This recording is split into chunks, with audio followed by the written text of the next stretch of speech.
اپنے پیرو مرشد نے حکم دیا تھا کہ معین الدین کو کبھی اکیلا مت رہنے دینا، ہمیشہ ساتھ رہنا۔ اسی لیے حضرت معین الدین چشتی نے انہیں اپنے سینے سے لگائے رکھا ہے۔ قیامت تک رہیں گے خدمت میں، آمین یا رب العالمین۔ اجمیر شریف کی درگاہ کی خاص چیزیں کیا ہیں جانیے۔ زیارت کرنا، خواجہ کی درگاہ میں چادر چڑھانا، پھول چڑھانا، نیاز کرنا، کھانے کی دیگ، پکوان، بڑی دیگ، چھوٹی دیگ، زیارت کے بعد کچھ وقت وہاں بتانا اور دل میں سکون پانا۔ اجمیر میں کھانے کی جانکاری۔ کھانا یہاں سب طرح کا ملتا ہے، ویجیٹیرین بھی ملتا ہے اور نان ویجیٹیرین بھی ملتا ہے۔ ریسٹورنٹ فوڈ دنیا بھر کا کھانا ملتا ہے اور پیسے بھی زیادہ نہیں ہوتے۔ خواجہ غریب نواز کے والد کا نام سیدنا غیاث الدین حسن تھا۔ خواجہ غریب نواز کے کتنے بیٹے تھے؟ 3 بیٹے تھے۔ آپ کے نام یہاں نیچے: حضرت فخر الدین، حضرت ہشام الدین ابو شلہ، حضرت ضیاء الدین ابو سعید۔ درگاہ کے پاس رہنے کی سویدھا۔ خادم اجمیر شریف کے مہتوپورن ہے۔ جب کوئی بھی زیارت کرنے آتا ہے تو خادم صاحب کے ساتھ ہی جاتا ہے درشن کے لیے، اور ان کے گھر میں مہمانوں کے لیے روم ہوتے ہیں اور گیسٹ ہاؤس ہوتے ہیں۔ چاروں طرف ہوٹلز، گیسٹ ہاؤس ہیں۔ سب سے نزدیک ایئرپورٹ کشن گڑھ ہے، 37 کلومیٹر۔ دوسرا ایئرپورٹ جے پور ہے اور ٹرین 6 منٹ میں آپ کو یہاں سے مل سکتی ہے۔ ریلوے اسٹیشن ہے۔ خواجہ غریب نواز پر پیر کون تھے؟ خواجہ غریب نواز کے پیر حضرت خواجہ عثمان حوانی تھے۔ آخری بات ضروری تو میرے دوستو، آج سب نے جانا کہ خواجہ معین الدین چشتی نے اپنے جیون میں لوگوں کی مدد کی اور انہیں دھارمک راستے پر لے گئے۔ ان کی باتیں آج بھی ہمیں پریرت کرتی ہیں اور اپنی اور کھینچتی ہیں۔ یہ امید اور دعائیں کرتی ہیں کہ یہ جانکاری بہت پسند آئی ہوگی۔ خواجہ غریب نواز کی محبت ہم سب کے ساتھ رہے گی انشاءاللہ تعالی۔ خواجہ غریب نواز رحمۃ اللہ علیہ کی کرامت۔ حضرت خواجہ معین الدین چشتی رحمۃ اللہ علیہ وہ روحانی اور مذہبی پیشوا تھے جن کے ادنا و اشارہ تقدیر بدلنے کے لیے کافی تھا۔ بھلے اس مقبول بارگاہ کی کرامتوں کا بھی شمار گنتی ہو سکتا ہے۔ آپ کی زندگی کا ایک ایک واقعہ کرامت ہے۔ آپ جو کرنا چاہیں کر دکھایا اور جو ارادہ کیا وہ ہو گیا۔ آپ کی دعائیں بے روک عرش تک پہنچتی تھیں، ادھر منہ سے نکلی ادھر قبولیت کا درج حاصل ہوا۔ آپ سے بے شمار کرامتیں ظاہر ہوئیں، جن میں سے کئی پہلے لکھی جا چکی ہیں اور کئی یہاں لکھی جا رہی ہیں۔ پیر مرید کی باتیں۔ حضرت خواجہ قطب الدین بختیار کاکی رحمۃ اللہ علیہ فرماتے ہیں کہ جب تک حضور غریب نواز رحمۃ اللہ علیہ خدمت میں رہا، کبھی آپ کو ناراض ہوتے نہیں دیکھا۔ ایک روز خواجہ غریب نواز رحمۃ اللہ علیہ کے ساتھ میں اور ایک دوسرا خادم شیخ علی رحمۃ اللہ علیہ باہر جا رہے تھے۔ اچانک راستے میں ایک شخص شیخ علی رحمۃ اللہ علیہ کا دامن پکڑ کر برا بھلا کہنے لگا۔ حضرت پیر و مرشد نے اس شخص سے جھگڑا کرنے کی وجہ سے معلوم کی۔ اس نے جواب دیا، یہ میرا قرض دار ہے اور قرضہ ادا نہیں کرتا۔ آپ نے فرمایا، اسے چھوڑ دو، تمہارا قرض ادا کر دیا جائے گا۔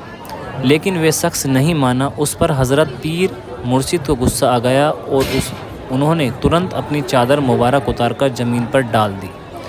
انہوں نے فرمایا، جس قدر تیرا قرضہ ہے اس قدر چادر لے لے، مگر خبردار زیادہ لینے کی کوشش نہ کرنا۔ اس شخص نے اپنے قرض سے کچھ زیادہ لے لیا۔ اسی وقت ہاتھ سوکھ گیا۔ یہ دیکھ کر چلانے لگا، او معافی معافی! اس نے معاف کر دیا۔ اس کا ہاتھ فوراً درست ہو گیا اور وہ حلقہ ارادت کو داخل ہو گیا۔ مرید کے ساتھ سفر۔ کہتے ہیں کہ ایک بار جب کہ آپ اپنے مریدوں کے ساتھ سفر کر رہے تھے، آپ کا گزر ایک جنگل سے ہوا۔ وہ آتش پرستے آگن پوجنے والوں کا گروہ آگ کی پوجا کرتا رہا۔ ان کی ریاضت اس قدر بڑی ہوئی تھی کہ 6 ماہ تک بغیر کھائے پیا رہ جاتے تھے۔ اکثر ان کی سخت ریاضت سے لوگ اس قدر پربھاوی ہوتے کہ ان سے عقیدت رکھنے لگتے۔ ان پر اس حرکت سے لوگ گمراہ ہوتے جاتے تھے۔ خواجہ غریب نواز رحمۃ اللہ علیہ نے جب ان کی یہ حالات دیکھی تو ان سے پوچھا، اے گمراہو، چادہ کو چھوڑ کر آگ کی پوجا کیوں کرتے ہو؟ تو انہوں نے عرض کیا، آگ تاک ہم اس لیے پوجتے ہیں کہ ہم دوزخ کی تکلیف نہ پہنچائیں۔ آپ نے فرمایا، یہ طریقہ دوزخ سے چھٹکارے کا نہیں ہے، جب تک خدا کی عبادت نہیں کرو گے کبھی آگ سے نجات نہ پاؤ گے۔ تم لوگ اتنے دنوں سے آگ کی پوجا کر رہے ہو، ذرا اس کو ہاتھ میں لے کر دیکھو تو معلوم ہوگا کہ آگ پوجنے کا کیا فائدہ کیا ہے۔ انہوں نے جواب دیا کہ بے شک ہم کو جلا دے گی، کیونکہ آگ کا کام ہی جلا دینا ہے، مگر ہم کو یہ کیسے یقین ہو کہ خدا کی عبادت کرنے والوں کو آگ نہ جلا سکے گی؟ اگر آگ کے ہاتھ میں اٹھا لو ہم کو وشواس ہو جائے گا کہ آپ نے جوش میں آ کر فرمایا، مجھے تو کیا خدا کے بندے مومنین کی جوتیوں کو بھی آگ نہ جلا سکتی؟ آپ نے اسی دم اپنی جوتیاں اس آگ کے الاؤ میں ڈال دی اور آگ کی طرف اشارہ کر کے فرمایا، اے آگ، اگر یہ جوتیاں خدا کے کسی مقبول بندے کی ہیں تو اس کو ذرا بھی آنچ نہ آئے۔ جوتیوں کی آگ نے پہنچنا تھا کہ ترنت آگ بجھ گئی اور جوتیاں صحیح سلامت نکل آئیں۔ اس کرامت کو دیکھ کر آگ پوجنے والوں نے کلمہ پڑھ لیا اور دل سے مسلمان ہو گئے۔ جنگل سے گزر۔ کہتے ہیں کہ ایک بار ایک گھنے جنگل سے گزر رہے تھے، وہیں آپ کا سامنا ایک خوفار لٹیرے سے ہو گیا جن کا کام یہ تھا کہ مسافروں کو لوٹے لیتے تھے۔ اگر کوئی مسلمان مسافر ہوتا تو سامان لوٹنے کے علاوہ اسے قتل بھی کر دیتے تھے۔ جب وہ ڈاکو بری نیت سے آپ کی طرف آئے تو عجیب تماشا ہوا، جسے ہتھیار بند شستر گروہ نے سینکڑوں ہزاروں مسافروں کو بلا لیا۔ وجہ خاک و خون کو تڑپایا تھا۔ آپ کی ایک ہی نگاہوں سے تھر تھرا اٹھا، اوس قدموں میں گر پڑی۔ عجیجی نے عرض کیا، ہم آپ کے غلام ہیں اور نظر کرم کے امیدوار ہیں۔ جب یہ اپنے برے کاموں سے توبہ کرنے لگے تو اپنے آپ کلمہ پڑھ کر اسلام میں داخل کر لیا اور ان کی نصیحت فرمائی کہ کبھی کسی کے مال کے اپنے لیے حلال نہ سمجھے۔ سفر میں معاملات۔ کہتے ہیں کہ سیر و سفر کے دنوں میں دن حضرت خواجہ غریب نواز رحمۃ اللہ علیہ ابدین کرمانی رحمۃ اللہ علیہ کے شیخ شہاب الدین سہروردی رحمۃ اللہ علیہ کی جگہ بیٹھے ہوئے کسی مسئلے پر بات چیت کر رہے تھے۔ سامنے سے ایک کم عمر لڑکا تیر کمان ہاتھ میں لیے گزرا۔ خواجہ غریب نواز رحمۃ اللہ علیہ نے اسے دیکھ کر فرمایا، یہ لڑکا دہلی کا بادشاہ ہوگا۔ آپ یہ پیشوائی بھوسے واڑی اس طرح ہوئی کہ لڑکا سلطان شمس الدین التمش کے نام سے دہلی کی تختی پر بیٹھا اور 26 سال تک بہو ٹھاٹھ سے حکومت کی۔ ایک عورت کی فریاد۔ ایک روز اور ایک عورت چلاتی آپ کی خدمت میں حاضر ہوئی، بدحواسی و بےتابی سے عرض کرنے لگی، حضور، شہر کے حاکم نے میرے بے قصور قتل کر دیا، خدا کے لیے آپ میری مدد کیجیے۔ اس عورت کی درد بھری فریاد سے آپ کے اندر رحم و ہمدردی پیدا ہو گئی۔ آپ ترنت عشائے مبارک ہاتھ میں لے کر اٹھے اور اس عورت کے ساتھ روانہ ہو گئے۔ بہت سے خدام حاضرین آپ کے ساتھ ہو گئے۔ وہ جب لڑکی بے جان لاش کے پاس پہنچی تو بہت دیر تک چپ چاپ رہے کھڑے، اسی طرح تہکتے رہے۔ آگ بڑھی اور اس کے جسم پر ہاتھ رکھ کر فرمایا، اے متقل، اگر تو بے گناہ مارا گیا تو اللہ کے حکم سے زندہ ہو جائے۔ ابھی آپ کی زبان مبارک سے یہ شبد نکلے تھے کہ متقول مردہ زندہ ہو گیا۔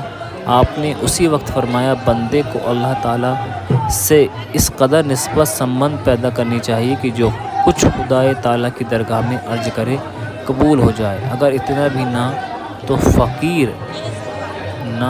فقیر نہیں ہے۔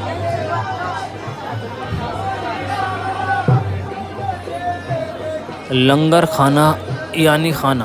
حضرت خواجہ غریب نواز رحمۃ اللہ علیہ نے اس حالات میں جبکہ آپ کی آمدنی کا کوئی ذریعہ نہیں تھا، لنگر خانہ جاری کیا، اور آپ نے لنگر خان سے اس قدر زیادہ کھانا پکتا تھا کہ شہر کے غریب و لاچار پیٹ بھر کر کھاتے پیتے تھے۔ کہتے ہیں کہ لنگر خانے کے داروغہ کو اپنے حکم دے رکھا تھا کہ جب داروغہ اس گرج سے حاضر ہوتا تو آپ نے مسلح کا دامن اٹھا کر اسے فرماتے کہ جس قدر خرچ کی ضرورت ہے اس خزانے غیب سے لے لو۔ خود روزہ رکھتے اور جو کہ سوکھی روٹی سے جو وزن میں کسی حالات کے 5 مسقال سے زیادہ نہیں ہوتی تھی روز کھولتے تھے۔ نیت بدل گئی۔ حضرت خواجہ معین الدین بختیار کاکی رحمۃ اللہ علیہ فرماتے ہیں کہ جس زمانے میں خواجہ غریب نواز رحمۃ اللہ علیہ خدمت خدمت میں رہتا تھا۔ ایک بار ہم ایسے گھنے جنگل میں پہنچ گئے جہاں کوئی جاندار دکھائی نہ دیا۔ 3 دن اور 3 رات برابر اسی اجاڑ جنگل میں چلتے رہے۔ انت میں معلوم ہوا کہ اجاڑ جنگل میں قریب ایک ہی پہاڑ ہے اور اسی پہاڑ پر ایک بزرگ رہتے ہیں۔ جب ہم اس پہاڑ کے قریب پہنچے تو پیر و مرشد نے مجھے اپنے پاس بلایا اور مصلے کے نیچے ہاتھ ڈال کر 2 تازہ اور گرم روٹیاں نکال کر دیں اور فرمایا، پہاڑ کے اندر ایک بزرگ ہے، یہ روٹیاں ان کو دے آؤ۔ میں روٹیوں لے کر ان کی خدمت میں گیا اور سلام عرض کر کے پیش کر دی۔ انہوں نے ایک روٹی اپنے اختیار کے لیے رکھ لی اور ایک روٹی مجھے دے دی۔ اپنے مصلے کے نیچے سے 4 کھجوریں نکال کر مجھے دیتے ہوئے فرمایا، یہ شیخ معین الدین کو پہنچا دو۔ جب میں نے آ کر حضور خواجہ رحمۃ اللہ علیہ کی خدمت میں پیش کی تو آپ بے حد خوش ہوئے۔ غریب نواز کعبہ شریف کہتے ہیں کہ حضرت خواجہ غریب نواز رحمۃ اللہ علیہ قیام ازمیر کے زمانے میں جو لوگ ازمیر اور اس کے آس پاس سے حج کے لیے تشریف لے جاتے، وہ واپس آ کر یقین طور پر بیان کرتے تھے کہ ہم نے سرکار غریب نواز رحمۃ اللہ علیہ کو خانہ کعبہ کے طواف کرتے دیکھا۔ حالانکہ ازمیر شہر میں آنے کے بعد آپ کو پھر بھی کبھی حج کرنے کا اتفاق نہیں ہوا۔ خواجہ غریب نواز بختیار کاکی رحمۃ اللہ علیہ۔ ایک بار حضرت خواجہ قطب الدین بختیار کاکی رحمۃ اللہ علیہ دلی کے قلعے میں بادشاہ کے ساتھ بات کرنے میں مصروف تھے اور سلطنت کے دوسرے عہدیدار کے ساتھ بھی۔ اتنے میں بدکار عورت حاضر ہوئی اور بادشاہ سے فریاد کرنے لگی۔ اس نے عرض کیا، حضور میرا نکاح کر دو، میں سخت عذاب میں مبتلا ہوں۔ بادشاہ نے پوچھا کہ کس کے ساتھ نکاح کرو گی اور یہ عذاب سے گھری ہوئی ہے؟ وہ کہنے لگی، یہ صاحب جو آپ نے ہاتھ ڈالے قطب صاحب گھوم رہے ہیں اور انہوں نے میرے ساتھ اعوذ باللہ حرام کاری کی ہے جس میں وہ حمیلہ گربھوتی ہو گئی۔ یہ سن کر بادشاہ اور حاضرین کو بہت حیرت ہوئی۔ سب نے شرم سے گردن جھکا لی۔ ادھر قطب صاحب کے ماتھے پر شرمندگی اور حیرت سے پسینہ آ گیا۔ آپ کے اس وقت کچھ نہ سوجھا اور دل ہی دل میں اجمیر کی طرف رخ کر کے خواجہ غریب نواز رحمۃ اللہ علیہ کو مدد کے لیے یاد کیا۔ خواجہ صاحب رحمۃ اللہ علیہ نے جیسے ہی اپنے مرید کو دل سے خاموش چیخ سنی، لبیک حاضر ہوئی کہتے ہوئے مدد کے لیے فوراً آ گئے۔ سب نے دیکھا کہ سامنے سے حضرت خواجہ غریب نواز رحمۃ اللہ علیہ کی تشریف لا رہے ہیں۔ آپ نے قطب صاحب رحمۃ اللہ علیہ سے پوچھا، مجھے کیوں یاد کیا؟ قطب صاحب منہ سے تو کچھ نہ بول سکے لیکن آنکھوں سے آنسو ظاہر ہو گئے۔ خواجہ غریب نواز رحمۃ اللہ علیہ نے اس بدکار عورت کی طرف رخ کر کے غصے سے ارشاد فرمایا، ایک گھر میں رہنے والے بچے تیری ماں قطب صاحب پر تیرے باپ ہونے کا الزام لگاتی ہے، تو سچ بتا۔ اس عورت کے پیٹ میں اتنی صاف اور تیز آواز آئی کہ موجود سبھی لوگوں نے صاف سنی۔ بچے نے کہا، حضور اس کا بیان بالکل غلط ہے اور یہ اور بڑی حرام کار اور جھوٹی ہے۔ قطب صاحب کے بد خوابوں نے اسے سکھا کر بھیجا ہے کہ تاکہ عملی عزت لوگوں کی نظر سے گر جائے۔ یہ بیان سن کر موجود لوگوں کو بہت حیرت ہوئی۔ اس عورت نے اپنے جھوٹ بولنے اور الزام لگانے کا اقرار کیا۔